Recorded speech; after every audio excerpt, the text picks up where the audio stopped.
This video was produced by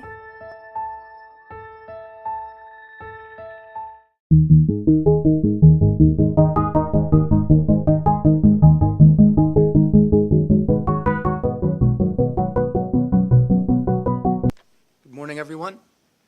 It is my pleasure. I'm Alan Levinovitz. I'm in the Philosophy and Religion Department. It's my pleasure to introduce to you our first speaker. You already know, thanks to President Alger, his name is Dr. Koji Tanaka. He comes to us from the University of Auckland in New Zealand, and he assures me that he has adjusted to Midwest time, which is close to Eastern time, if not quite there. So he's going to be as awake as all of us this morning, which I think is admirable, and I'm very grateful to him for having the energy that he seemed to have when he was talking with me this morning. A little bit about him. He's published on an extraordinary range of topics. He's published in an extraordinary range of journals, among them, for those of you who know these journals, Philosophy East and West, the Australasian Journal of Logic, and he's published on everything from Boolean logic to the philosopher that I work on, or the book that I work on, the Zhuangzi. He's published on Chinese philosophy. He's published on Indian Buddhism. Anything that you can imagine that has to do with logic, he's done, and he's done it with luminaries in the field, names that you might recognize, Graham Priest, Jay Garfield. He's co-authored a book called Moon Shadows, Conventional Truth in Buddhist Philosophy. He has also written a number of encyclopedia articles and book chapters, among them an article on paraconsistent logic for the Stanford Encyclopedia of Philosophy, which I read because I didn't know what paraconsistent logic was. And I think I understand it now, thanks to his article. And maybe he'll correct me in his lecture, but I think it goes something like this. Dr. Tanaka exists. Okay, you with me so far? Okay. Yes, and this is a good thing. We can all agree. But in certain, say, religions, it might also be important to assert that Dr. Tanaka does not exist. For example, that there is really no Dr. Tanaka. What that means is that Dr. Tanaka exists and Dr. Tanaka doesn't exist. So far, so good? I see some heads shaking. Let's assume that as a logical assumption. This is what his article told me to do. So I'm going to trust it. According to classical logic, here's what happens if you assume that Dr. Tanaka exists and Dr. Tanaka doesn't exist. We know that Dr. Tanaka exists. That also means that Dr. Tanaka exists or all of you can leave this conference. Okay, so that premise is also true. But we also know that Dr. Tanaka doesn't exist. Now, if we apply that to the previous premise, the conclusion is that all of you can leave this conference. And indeed, if you allow that contradiction, according to some forms of logic, any conclusion can be justified. That would allow all of you to leave today. But that would be a bad thing. And so, there's a system of logic that Dr. Tanaka and others have been working on, which allows for statements like Dr. Tanaka exists and Dr. Tanaka doesn't exist to be true, but forces us to still have to stay here at this conference. I think that's a very good thing. What I don't understand is how those systems might work and how we can see those kinds of systems operative in non-classical logics, among them Buddhist logic. And so I'm looking forward to hearing from Dr. Tanaka today about Buddhist logic and his work on that. If we can all welcome him.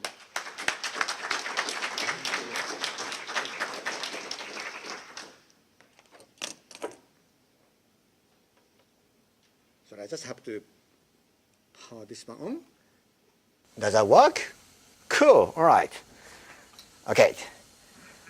So first of all, thank you very much for having me today, and especially to Tracy and Thomas for asking me to, can you, okay, I guess I have to stand here. And thanks to Tracy and Thomas for inviting me to come all the way from New Zealand. And also for thank you for changing the date so that I could actually come here. I think the first email that I received said, we are thinking of having this conference either this day or that day. And my response was, none of those days work for me, unfortunately. And then a week later, they said, how about this date or that date? And I thought, well, if you are changing the date just for me, I can't say no now. So I thought I'd better actually show up and present something. And so what I'm going to be talking about is Buddhist logic. And I'm trained as a philosopher, so I'm not going to talk about this as something religious or anything like that. I'm going to talk as a philosopher and what a philosopher can see in these texts. But I'm actually trained as a computer scientist as well as a philosopher. So I'm kind of really interested to see what everyone else would have to say about logic. And I think this is the very first time that I have been to a conference on the interdisciplinary conference on logic. So I'm very excited about this. And especially coming to a conference like this. A friend of mine was telling me that you start feeling old when you go to a conference and see your friends and then you don't meet anyone else. And I kind of started to have that kind of experience. So it's great to meet everyone that I never met before. And I actually didn't know anyone before today. So I'm very glad to be at this conference. Okay, so this is going to be an introduction to Buddhist logic. So I was kind of thinking of doing something rather tricky, but Tracy and Thomas told me that this is going to be supposed to be introduction.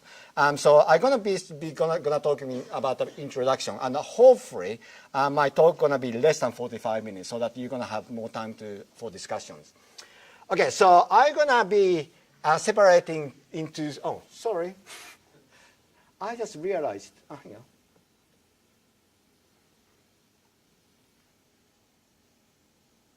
I was supposed to push the button before I start talking. Sorry. And hopefully it's warming up.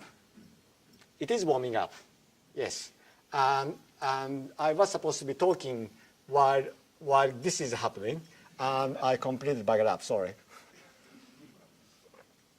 It's a good start, isn't it? There you go, right, okay. So I'm gonna be, is that? Hi, excellent.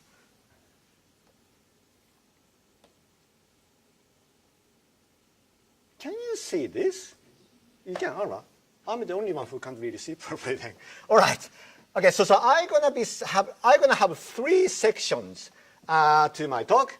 So I'm gonna be basically asking 3 questions as kind of introduction to Buddhist logic. One is, who are the main Buddhist logicians? Who are we talking about when we are talking about so-called Buddhist logic? And the second section is what are their main ideas, or what they say about logic.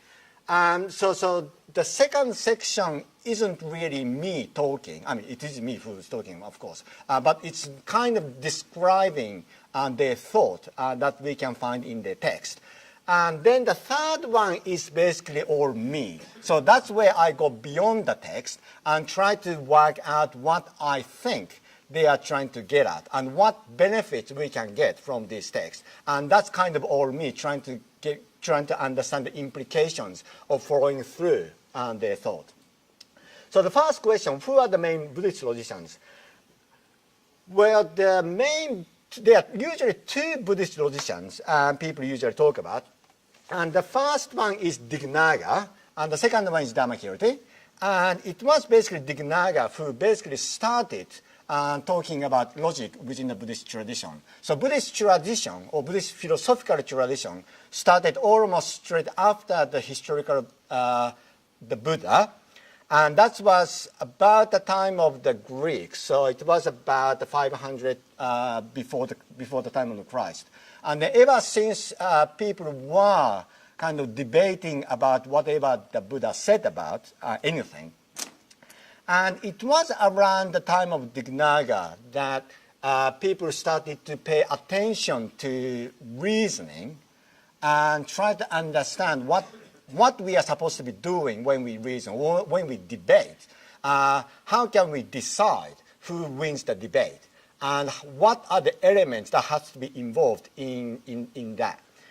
So it was Dignaga who started talking about the issue about reasoning and logic and argument and things like that. And then the crucial figure in Buddhist logic tradition is Dharmakirti, who, despite what people usually say, and you can usually ignore them, just listen to me, and despite whatever the other Buddhist scholars say, it was Dharmakirti who was the very main figure in the Buddhist tradition, because I think Dharmakirti was the most widely read Buddhist philosopher ever. Partly because once we start talking about what counts as a good reasoning, what counts as a good argument, then everyone who was arguing against Buddhist, and there were lots of those who were arguing against Buddhist, had to somehow deal with that argument doesn't work because of this, and that. And so what they had to be able to do is to refute what a Buddhist thought to be a good reasoning. So because of this, Dignaga, or Dharmakirti, Dignaga was the one who started talking about this kind of thing, and Dharmakirti, who elaborated on it, became the very main figure. So these are the two main figures who we usually talk about when we are talking about Buddhist logic. And the name of the tradition, you don't have to remember this, I'm not going to test you in the end. The name of this tradition is called did it work? No. Pramanapada. And especially whenever I kind of present a Sanskrit word in front of my students, they always laugh because they feel like they have to remember all of the Sanskrit words. But there is no test today. Lucky for you.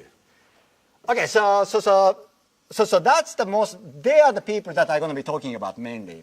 Now, they and Dignaga and also Dharmakirti were the students at a famous monastic Buddhist center called Nalanda, and this was the very first, not the very first university, but this was the very first university who had kind of the dormitories on campus. And I don't really know how many people there were in its heyday, but that was the kind of the intellectual center for the Buddhists. And that was destroyed when the Muslims invaded India. And so we know when it ended, although we don't really know when it started. But Dignaga was one of the kind of stars in here. And then Dharmakirti and all of this tradition flourished in Nalanda. Now, if you know anything about Buddhist logic, or if you know anything about Buddhist philosophy, these people aren't the people that you have heard about, I'm guessing. The people someone who you might know something about would be someone like, why isn't my computer working today?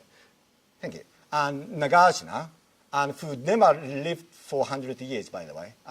We just don't know when his dates actually are or were. So we think that, people think that, I'm not an archaeologist, so I have no idea. I'm not that interested in the dates.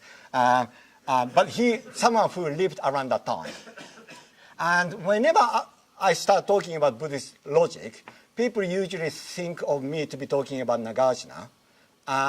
But that's not the person that I have in mind when I talk about Buddhist logic.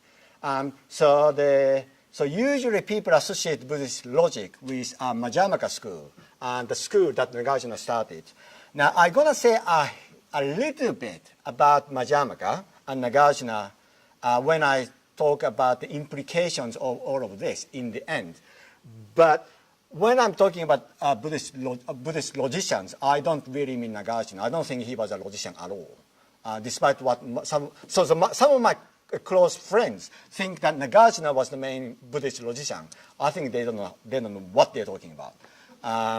So I'm just going to ignore them, and you can ignore them whenever they start talking about Nagarjuna as the main Buddhist logician. The main Buddhist logicians were Dignaga and Dharmakirti. Okay, so they are the people that I'm going to be talking about. Now, what did they say? So the text that I'm going to be kind of describing these two texts. One is Pramana Samuccaya, and if you can say this 3 times in a row very quickly, you can leave. So Pramana Samuccaya, and especially if you can conjoin that with Pramana Vartika, then you're going to be fine, I think. And especially if you can say Mula Majjhima Karika, which is the main text of Nagarjuna. So Pramana Samuccaya, Pramana Vartika, and Mula Majjhima Karika, and you can say that 3 times in a row, you're going to be fine. Okay, so what do they say in this text? I'm going to use as two standard examples to illustrate what they are talking about. And if you, the reason why I mentioned this text is that there is a word which is prominent in the titles of this text, namely pramana. So Pramana Samuccaya and Pramana Vartika, and both of them has pramana as part of the title. So when they are talking about logic, it has something to do with pramana. So I'm going to try to explain what pramana is for these people, because whatever they are talking about under the umbrella of logic has something to do with pramana. So I'm going to explain what they're talking about by using the two standard examples that they usually use to describe what they want to talk about. So the first example is an example where you are walking along a mountain path. So you kind of find yourself walking around the mountain path, and then you happen to see smoke coming out over the hill. Now, in that situation, so think of, put yourself in a situation where you're walking around the mountain path, and then you happen to see smoke coming out over the hill. Then assume that you come to know that there is fire there. Then you are said to have acquired that knowledge of the presence of fire by inference. Good. So the idea is that in a situation where you're walking around the mountain path and then you happen to see smoke, and if you come to realize that there must be fire, then that cognitive state is acquired by inference. So that's basically what they say. And that's almost a quote of what they say. Now I'm going to explain what is really going on later on. But that's so to start with, I'm just going to explain I'm going to present what they say before trying to explain what this all means. So if I say inference is involved in this kind of way, where inference is is to do with logic, then there are 3 things involved in here. First one is where you are, and that in Sanskrit is called paksha. So whenever they are talking about logic, we are talking about something concrete, concrete situation. So in a concrete situation where you are walking around the mountain path. So that is the concrete situation that we are actually located.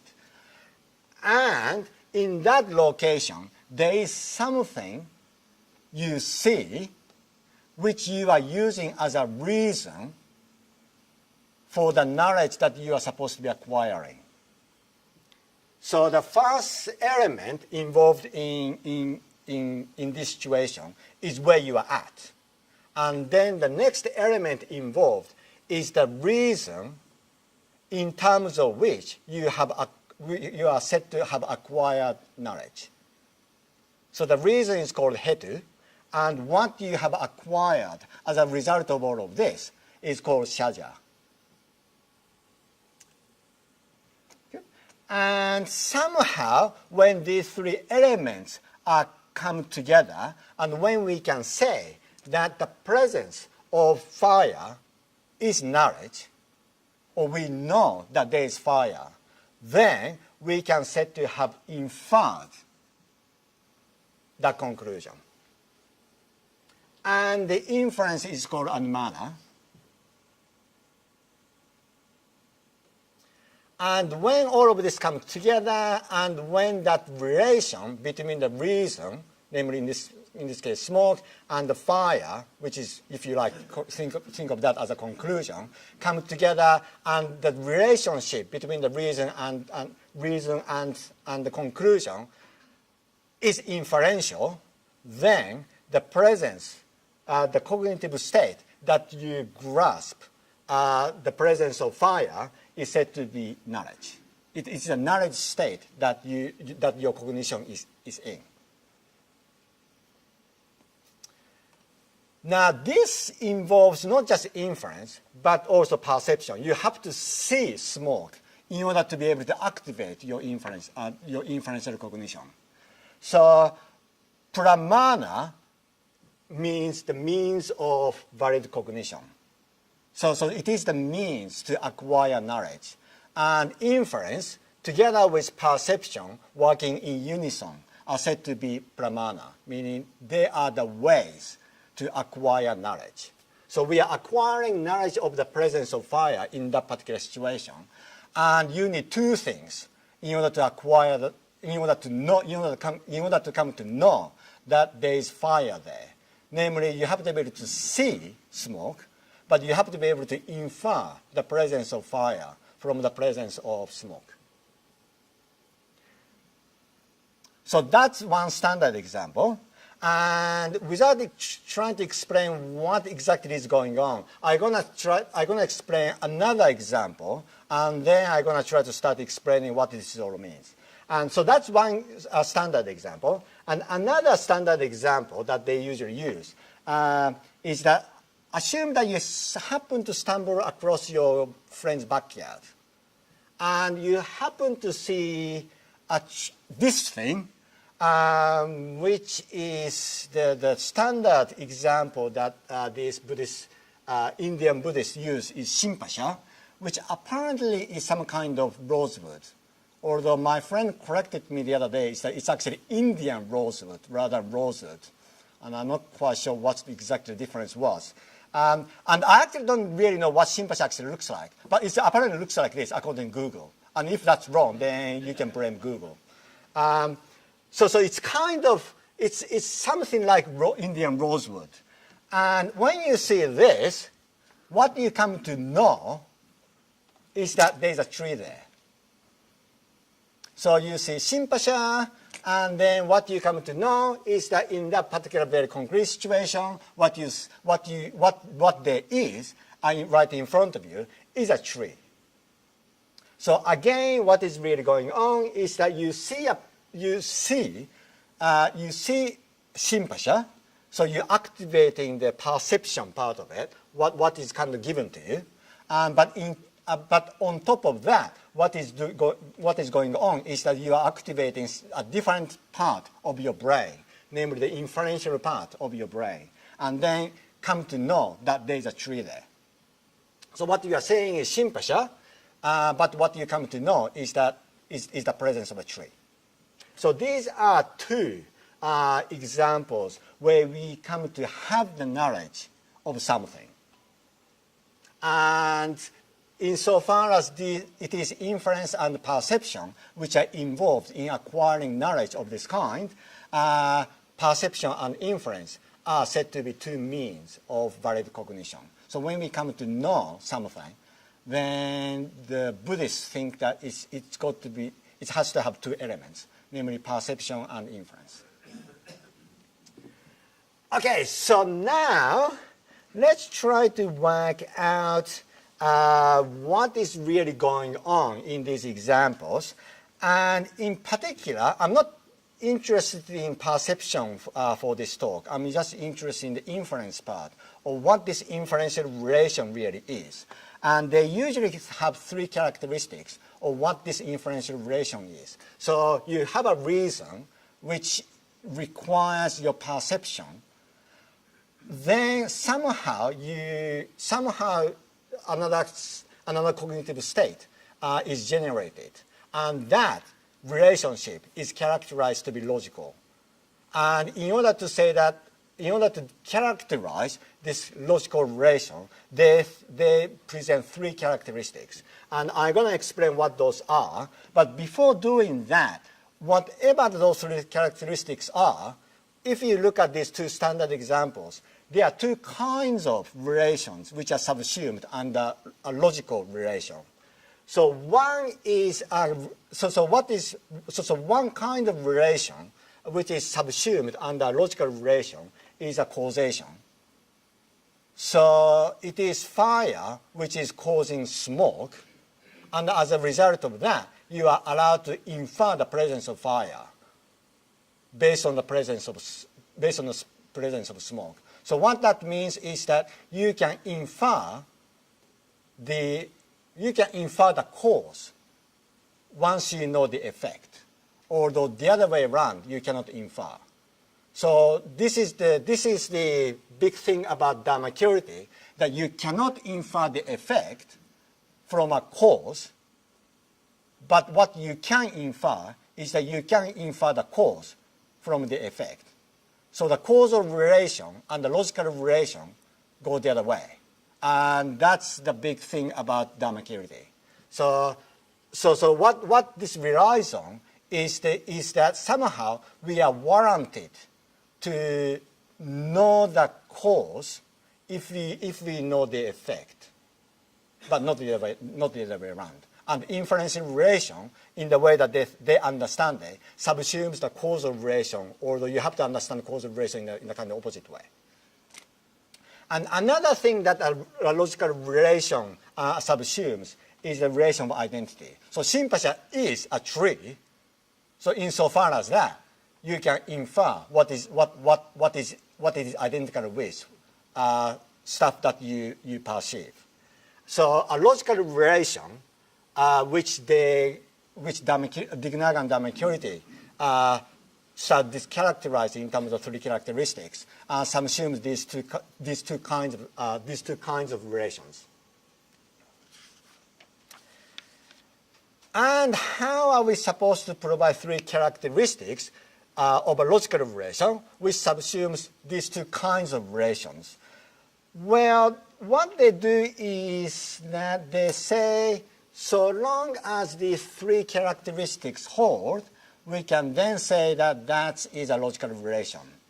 So what they say is that this is the purely descriptive part. What they say is that to start with, these three elements that I mentioned, the location where you are at and the reason that you're providing for the conclusion that you're inferring, and those three elements have to be related in a certain way. And the first characteristics that they provide is Pakshadharmata, which is that reason, smoke or Shinpasha, is where you are at, meaning that you're actually seeing it. And what this means is that one way to characterize this is that they aren't just talking about what we sometimes call valid reasoning, which is to say that if this is the case and that's the case. It's kind of a hypothetical reasoning. What they are really looking at is what we sometimes call sound reasoning, where the premises or where you started at is actually true. So they're not really describing validity, meaning that the relationship between if this then that separate from the question of sound reasoning. For them, there is no such a distinction. So when they are talking about the good reasoning, what they are talking about is what we usually call sound reasoning. And there's no different category from sound reasoning from valid reasoning. They are all good reasoning for them. So that's one way to characterize it. And another way to characterize this Pakshadharmata is to say that whenever you are providing a reason for the conclusion, the reason is applicable to where you are at. And what this means is that they're not really describing formally, just describing a formal structure or what counts as good reasoning. They are telling you what you are warranted to infer if you are in a situation like this. So what that means is that the reason that you provide for the conclusion has to be applicable to the location you are at. So whatever the cognitive state you are at, the reason that you are trying to provide is somehow relevant to that state. So that's what this Pakshadharmata is supposed to do. And the two other characteristics are usually put into under one umbrella, namely Vyapti. And Vyapti comes in two directions. First direction is that hetu, or the reason, or smoke, or simpasha, is present in at least one similar case. So for example, in a similar case is a similar case, not that particular case, but a similar case where there is fire and there is smoke. So for example, these days it doesn't quite work, but if you think of a kind of old kitchen where a stove, you have to put woods in. So if you're thinking about wood burning stove, then that's where there is fire. So that is a similar case in the sense that that is where there is fire, but that's where there is also smoke. So if you can provide a similar case like that, then that characteristic is satisfied. And the another characteristics of Vyapti is go the other way around. Namely that the reason cannot be present in a dissimilar case. So for example, if you think of a misty lake, where there is kind of smoke, but there actually isn't. So if you think, there isn't in the sense that that's not where there's fire. It's kind of funny to think that there's a fire in Misty Lake. So that is a similar case, and reason, namely in this case smoke, cannot be there. And inferential relation, the relation between reason and the conclusion, has to satisfy these three in order to count any kind of cognitive relation as logical. And so long as the two cognitive states satisfy these three characteristics, then we are said to have pramana. Then inference can be said to be pramana. And as a result of that, we can said to have knowledge. So that's what they say to start with. And then what I'm going to do now is to go beyond the text. So this is what they describe when you look at the Buddhist text on logic. And what I'm going to do now is to go beyond the text, because I'm a philosopher, so I just have to explain what this all means for us, rather than what that means for them. And I can describe in great glorious details as to what this all means for them. And usually that kind of discussion goes, try to work out what exactly is going on in these three characteristics. Especially there's a bit of revolution from Dignaga to Dharmakirti. And so Dharmakirti tries to tighten these three characteristics by doing something quite detailed work about what these three characteristics really mean. And you can kind of see something interesting, as we can say. But I'm not going to do that. What I'm going to do is that I'm going to go beyond the text. So from now on, it's basically me who is talking, rather than Dignaga and Dharmakirti who are talking.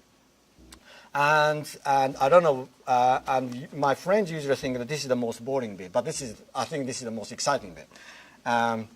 So again, I have no idea what they're talking about. Okay, so what are the implications?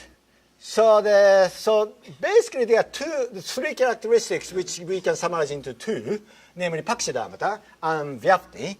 And what Pakshadharmata is doing is that you're making the reason relevant to the situation you are in. So the main part of logical relation for Buddhist logicians is Vyapti. So let's try to understand what this Vyapti relation is. And I forgot to include the animation for the arrows. That arrow is supposed to come in at the end, sorry. I completely forgot to put that animation there. So what is Vyapti relation? Well, Vyapti relation says that, or whichever you go, Vyapti relation says that reason or smoke or simpasha is is where there's a similar case. Now that is a fact about smoke or sympathia. So there is a factual status that has to obtain when we are talking about objective relation. But insofar as we are talking about what we can come to know, somehow the fact has to be recognized by us. So whoever is doing the reasoning, we have to recognize that that is a fact. Because if there are lots of facts out there which we don't know anything about. But as a reasoner, if we don't recognize them as facts, they don't feature in our reasoning. So what that means is that if we are talking about a reasoner, and from a reasoner point of view, what we can say about reasoning, then these are the facts that we have to be able to recognize. So somehow, if there is a fact, in order for it to feature in our reasoning, that fact has to somehow constrain in the way in what we can recognize to be the case. But once we recognize that to be the case, once we recognize that smoke is present in a wood-burning kitchen, in a kitchen with a wood-burning stove, then we have to make some kind of commitment to that recognition, with respect to that recognition. So we can't just recognize, yeah, that's right. But when we are reasoning, there has to be a sense of commitment that we are making about the recognition that we are making.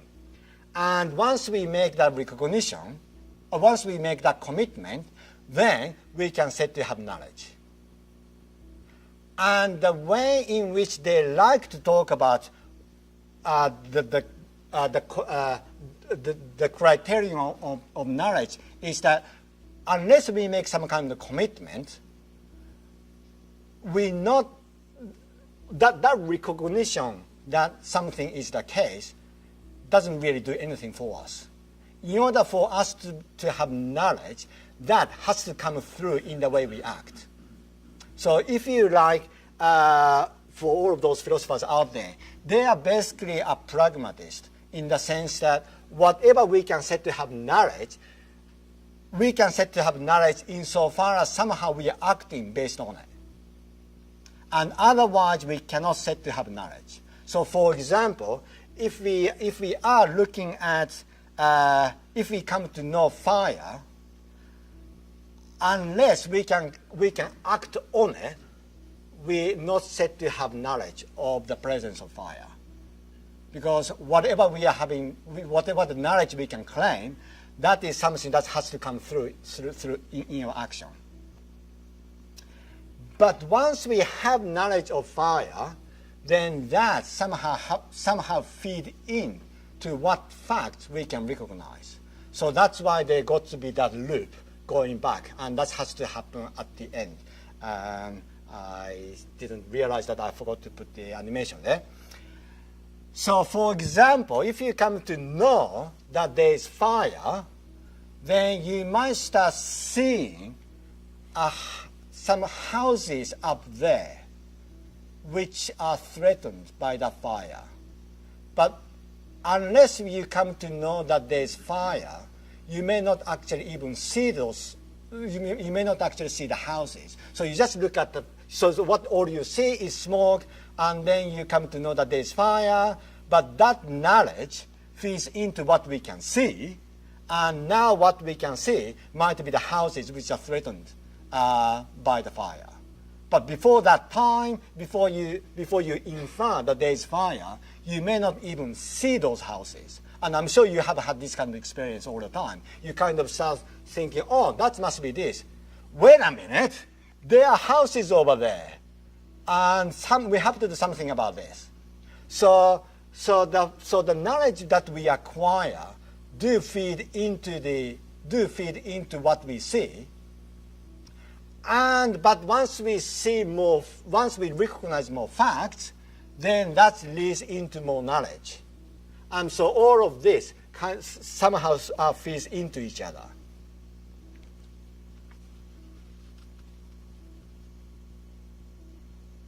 Okay, so what I think is really going on here is that I'm just going to use this example because this example is more interesting than the example of identity.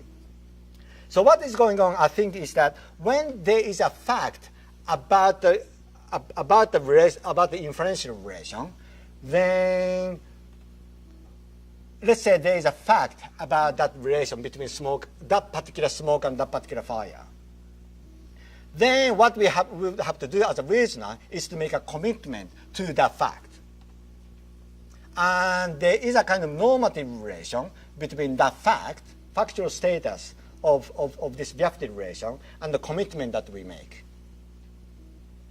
But that normative relation feeds into perception, which then feeds into the factual status of whatever we are trying to do.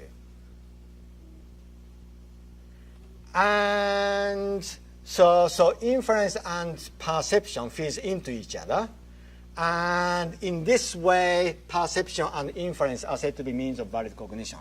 And what I think interesting about all of this, and this is the part of the reason why I like to look at Buddhist texts, is because looks like what they are trying to work out is that logical relations themselves are somehow empirical, meaning that we have to be kind of there as an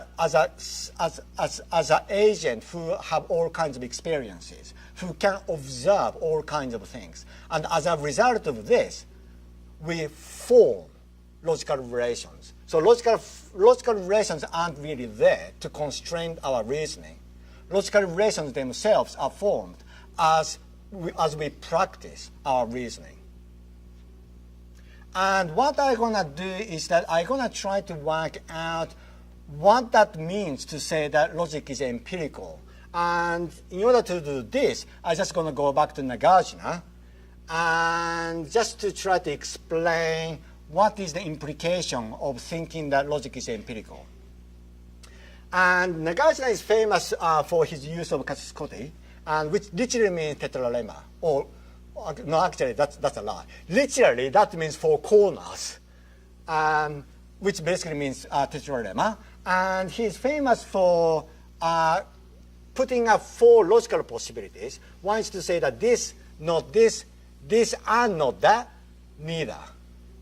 And what he does is that he considers those four logical possibilities and say that A isn't the case, not A isn't the case, it is not the case that both, it is not the case that neither. And so whatever the answer we can say is something else. Basically none of the above. And Nagarjuna is the one who is famous for this kind of reasoning pattern. Now, according to Chandrakirti, who was a commentator of Nagarjuna, and he was a margin in India, but he is the guy for Tibetan Buddhist. And so according to Chandrakirti, what that means is that Nagarjuna's reasoning cannot entail any positive assertion. So what that means is that none of the above could not even be the answer for Nagarjuna.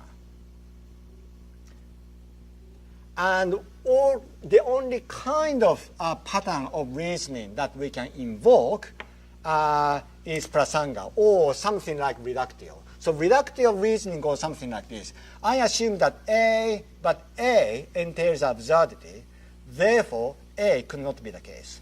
And according to Chandrakirti, that's the only kind of reasoning that Nagarjuna could have employed. And why am I talking about this? Because if you think about what reductive arguments is really doing, I think there's something interesting that we can say, especially when we think that logic is somehow empirical.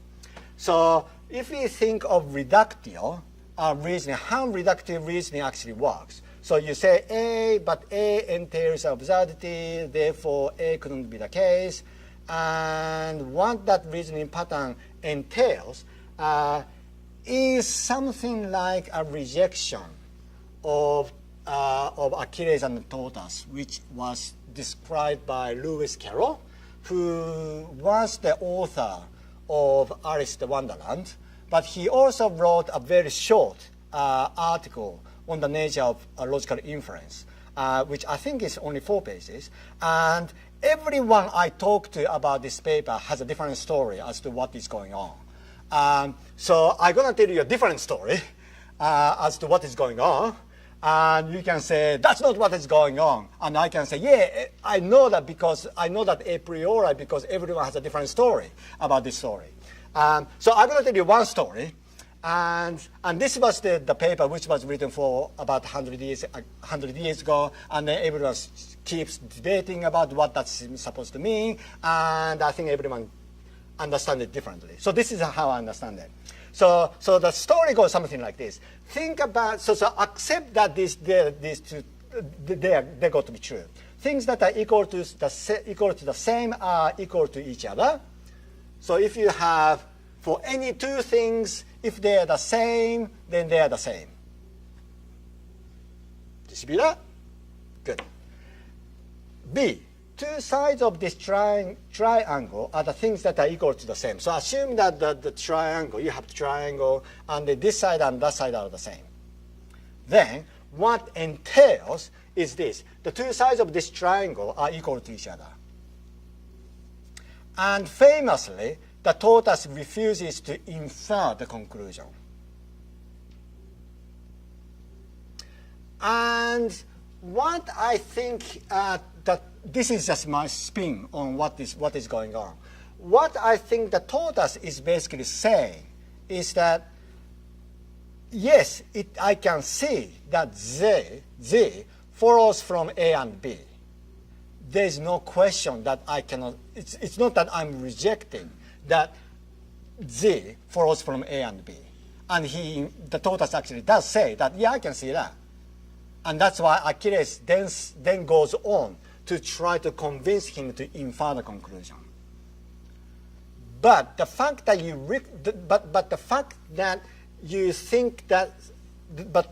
that somehow there is a fact about that inference does not mean that I'm forced to make that inference. But what I think the tortoise is doing is to kind of reject that whatever you think that the normative force that inference has doesn't work quite like that. Because the normativity that logical inferences or logic embodies isn't the kind of thing that we has to be constrained by. Logical relations are the things that they are the things that we form as we practice our reasoning. And as a matter of fact, what the tortoise does is to kind of keep practicing keep practicing reasoning. And what the tortoise does is that, okay, so if you think that Z follows from A and B, then the fact that Z follows from A and B has to be part of the premise. But if you think that has to be part of the premise, then I still wouldn't infer the conclusion, the augmented conclusion. Because now you have to tell me why I have to infer that new conclusion based on these 3 premises. So what he seems to be doing is that he's kind of telling Achilles to practice reasoning, how practice operates. And as a result of that, he's asking Achilles to recognize more logical relations. So what logical relations are doing in this story is something, they are the things that are formed in the practice itself, and not the kind of thing that you can kind of import aside of that particular reasoning practice. And what I think, and what I think is going on in this story is that Lewis Carroll is somehow questioning the status of normativity that logical relations have. So he isn't really rejecting that somehow logical relations are normative. He does think that, I think logical relations are normative. It's just that logical normativity that we're supposed to accept isn't the kind of thing that we can simply import outside of that reasoning practice.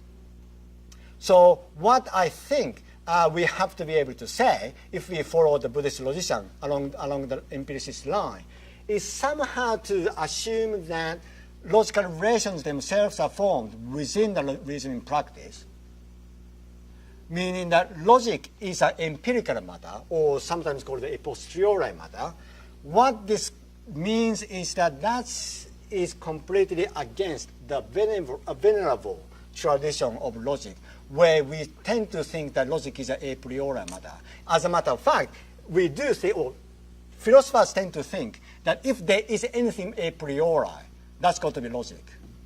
And what I think we can do by following the Buddhist line is to somehow give a counter consideration to this tradition, where the notion of a priori nature of logic was kind of crystallized by Immanuel Kant, and that's followed through Frege, Russell, who else did I put?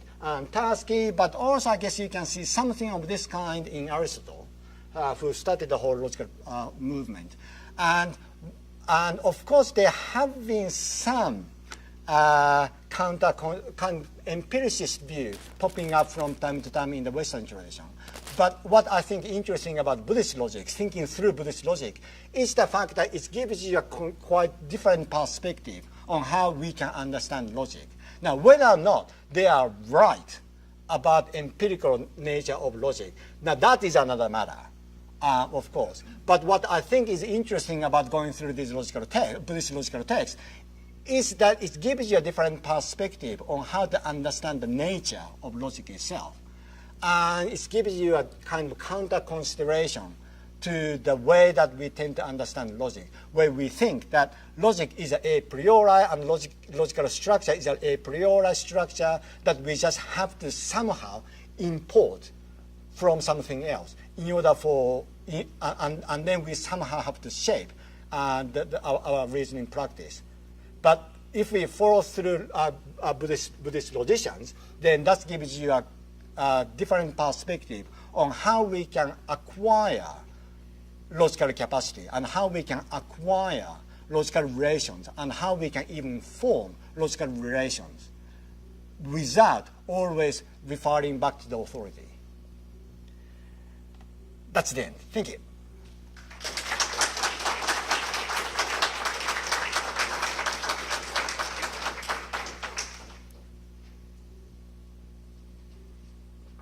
Am I chairing or?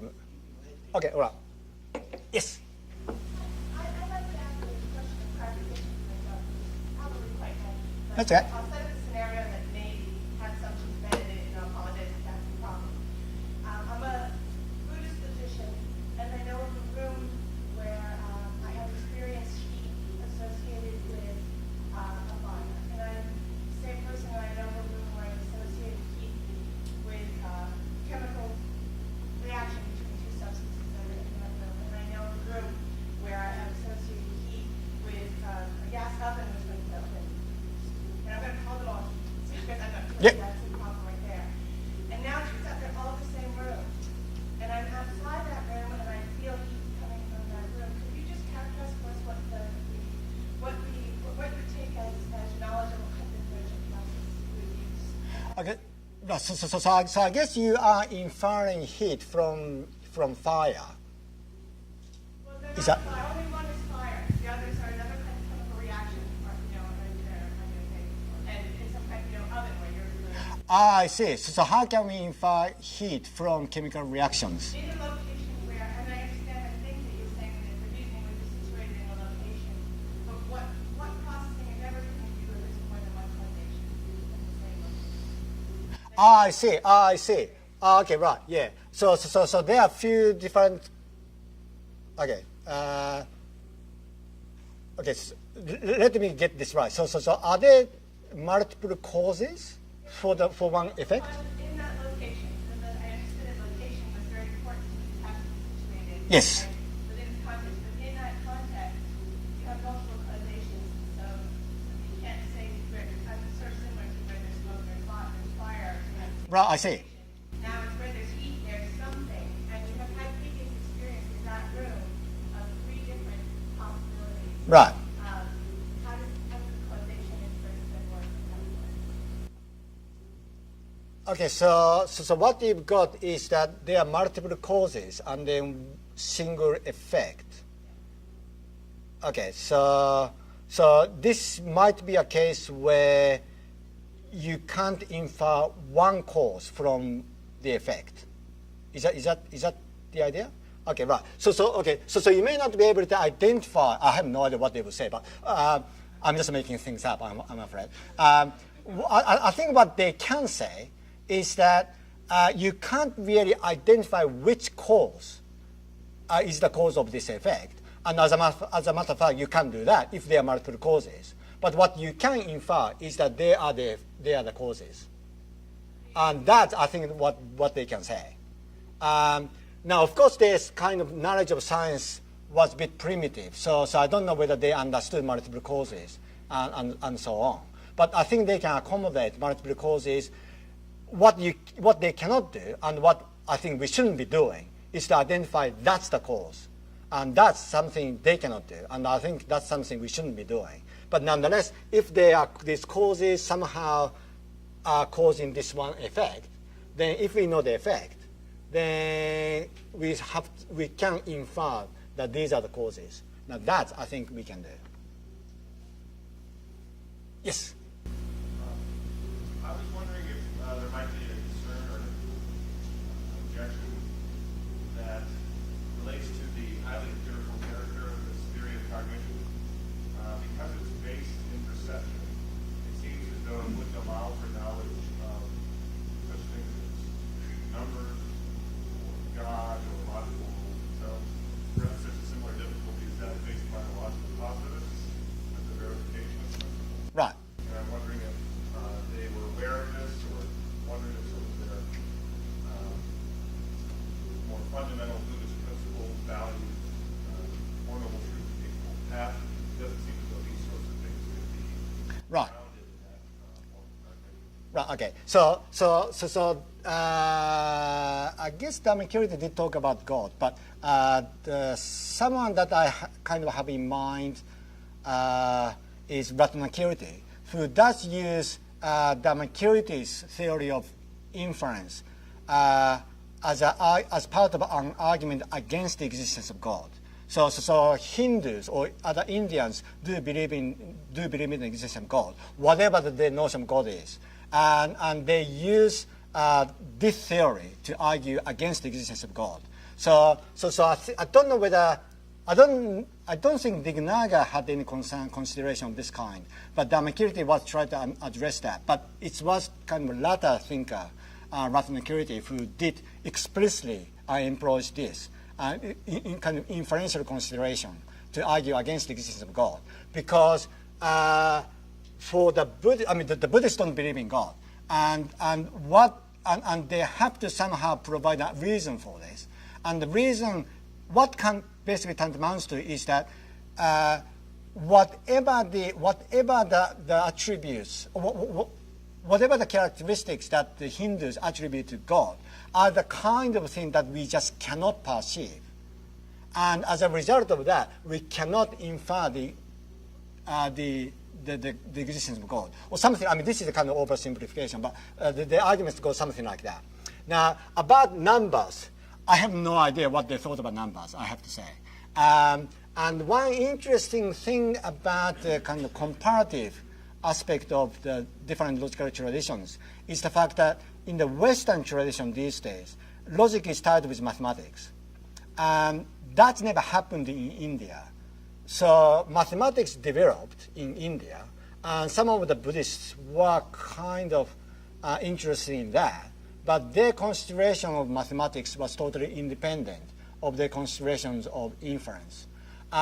So I'm sure it's never occurred to them how to understand numbers by inference. And so I don't really know what they would say about that, I'm afraid. Values. Okay, so values are the things that we're supposed to practice. So they are not the kind of thing that we see. So values or anything we take to be normative, they are the things that we kind of practice, and they are the things that come through our action.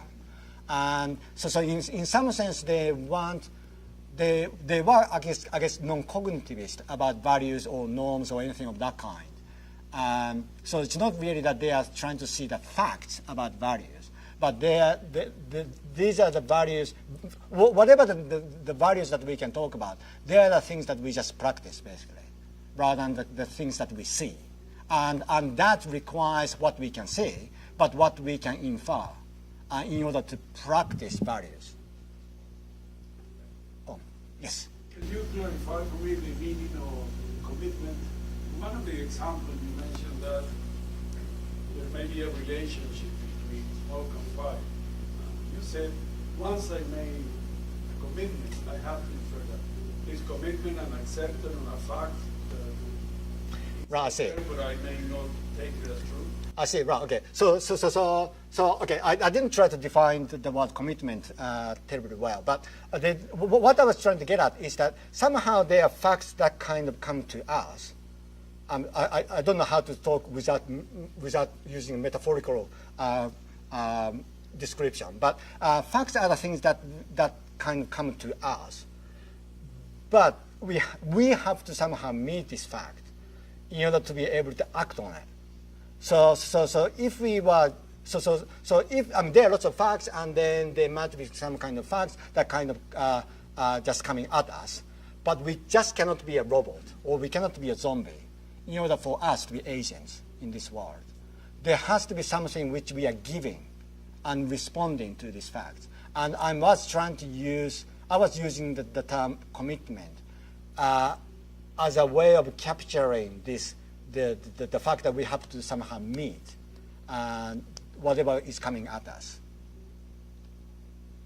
So somehow we have to grasp, or we have to take as a fact, rather than there's a fact. So it's basically the acceptance Right. of a fact that Yes. will allow me to make the inference. That's right. That's right.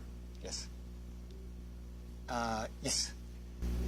With deference to the interdisciplinary nature of what we're attempting to do today, it occurred to me that in business pursuits, specifically in entrepreneurial pursuits, inference is very important. Many people are given the same perception. They all see the smoke in the distance, but what they make of that smoke it generally makes them either a successful entrepreneur or one that doesn't go anywhere. Right. So my question for you would be, is there any work in competitive inference that is specifically salient to this? For example, the ability of some individuals to infer the correct thing, and some individuals just gloss over it and accept what the herd does. Is there any work in that field, or is it? I see. Not really, but what I can do say, okay, I now put a Buddhist philosopher's hat. What I can say from a kind of Buddhist tradition, I guess I do have lots of hats, but I just happen to wear Buddhist hat today. So there is a bit of a debate as to what counts as truth. So someone like Chandrakirti, that I talked about as a commentator on Nagarjuna, thinks that what is true is what we just happen to accept. And meaning that there cannot be any debate about what is really true, because that question of what is really true doesn't have any grip. And you can see that why he wants to say this, because whatever the reasoning that we perform doesn't give you anything positive. So what he cannot say is that truth is something that we just have to accept. God damn it, doesn't quite work like that. And so Chandrakirti is one who, well, I guess he was kind of alone in this respect, in many respects. But there is a bit of a debate about what is the truth and what the role of the truth has to be. And I guess this isn't quite to do with reasoning, or isn't about inference, but I guess you can kind of see the parallel between the debate about truth and the debate about the inference, what inference we should accept, and what truth, well, what is true to start with. And I guess I can say at least that much. I don't know, I'm sure this isn't quite answering your question, but that's all I know from a Buddhist tradition. I was just wondering if it could be found to be congruent or not. But thank you very much. I appreciate it. Thank you. Yes. I want to ask you to say a little bit more about how this provides us a different lens for looking at Western logic. Right. Because the way I'm seeing it, and maybe I'm just missing something, is I hear you saying Buddhist logic is about analyzing how cognitive psychology comes together with causal inference Right. related to sort of acting in the moment. Yes. That's what the focus is. Yes. Why is that not just sort of a different focus from what we typically call Right. formal logic in the West, which is really focused on formal information? Yes. So how does that help us see? Is it that we see that we're just calling something very narrow Right. logic, and that there's this other thing called logic? Aren't they really different? Right, I see. This is kind of related to what I was talking to Jim about this morning while we were walking from our hotel. So one thing people do say, and I guess Jim was kind of saying something like this too, but also someone like Gilbert Herman do think that there are two things usually going on when we are talking about logic. One is some kind of formal structure that we are interested in, which these days is usually expressed mathematically. Another one is what really goes on in your head. And that's what now I can't remember the terminology because Herman likes to use this specific terminology. But let's call it something like reasoning. And reasoning and logic are quite different things. And if you do think that, then one thing I guess I can say from a kind of Buddhist perspective is that, okay, tell me what exactly that, okay, why we think that there has to be a different inquiries. Why isn't the issue of logic is an issue about reasoning? So one thing we can say from a Buddhist perspective, I don't know whether I like to say this. I don't know that I'm committed to this. But one thing I guess a Buddhist Lucian can say is that what's the point of talking about logic if that is independent of reasoning?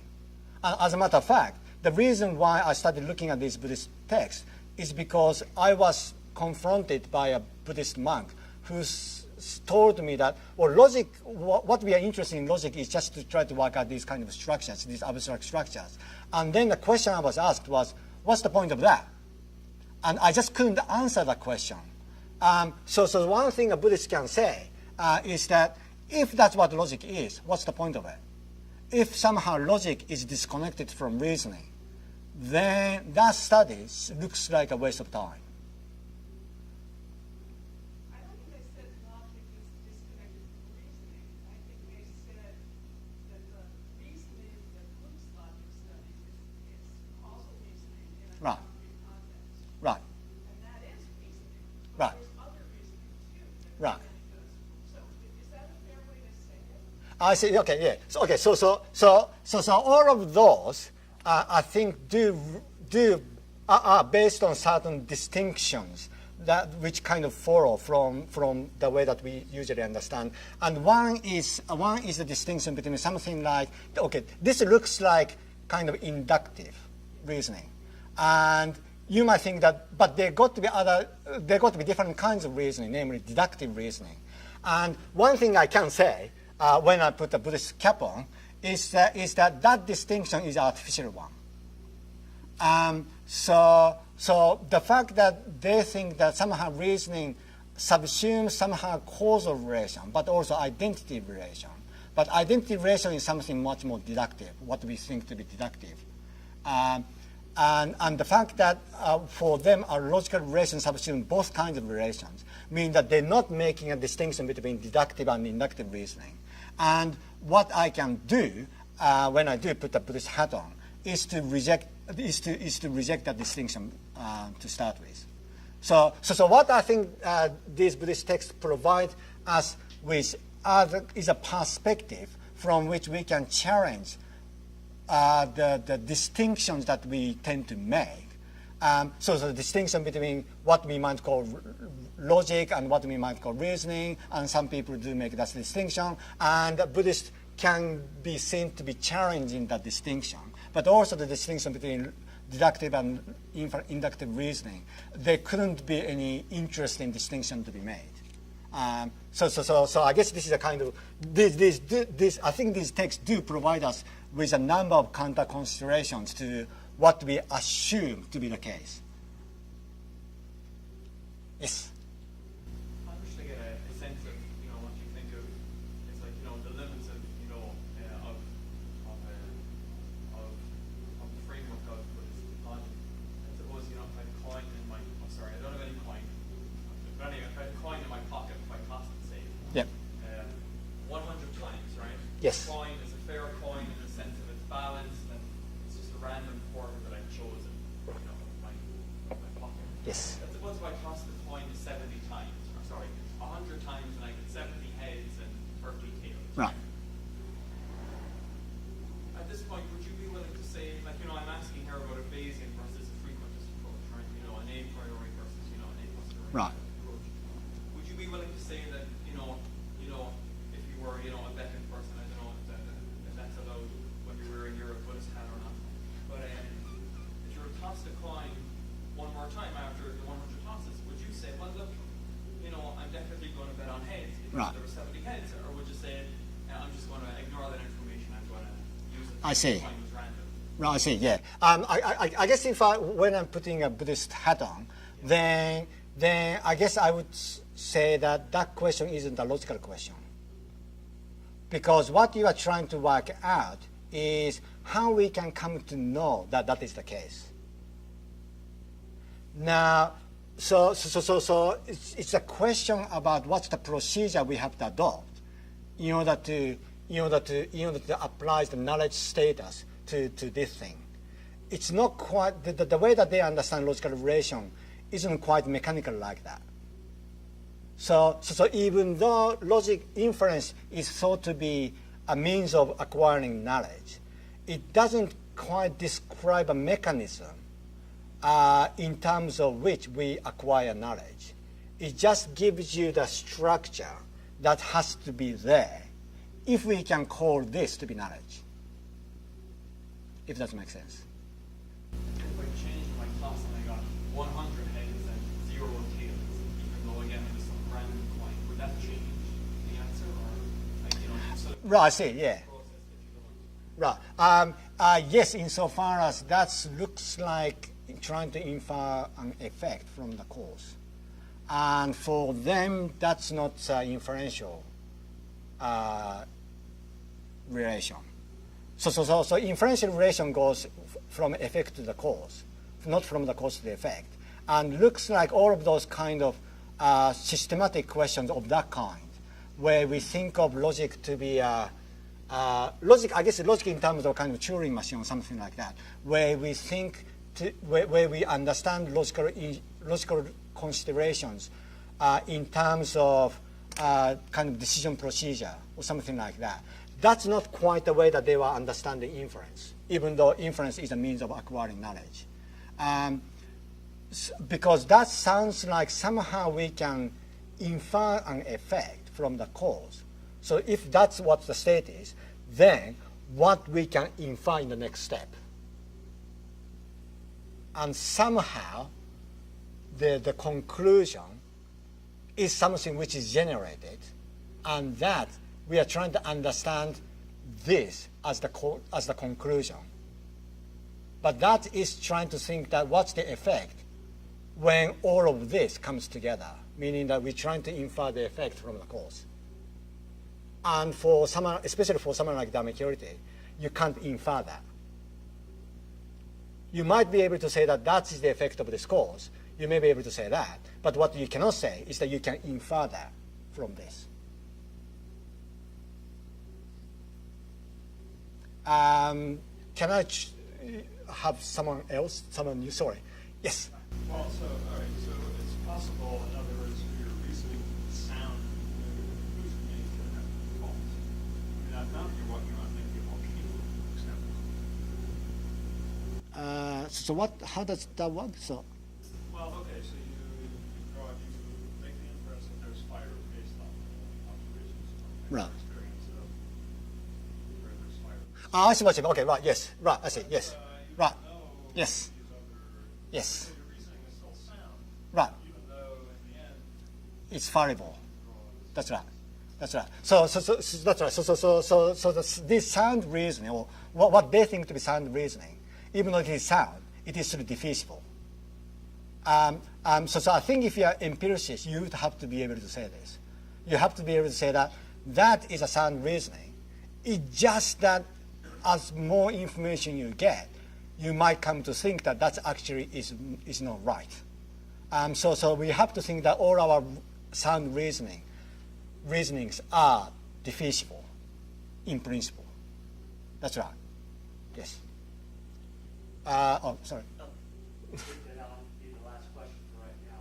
Let's thank our speaker again. Thank you for your comment. Thank you for the question.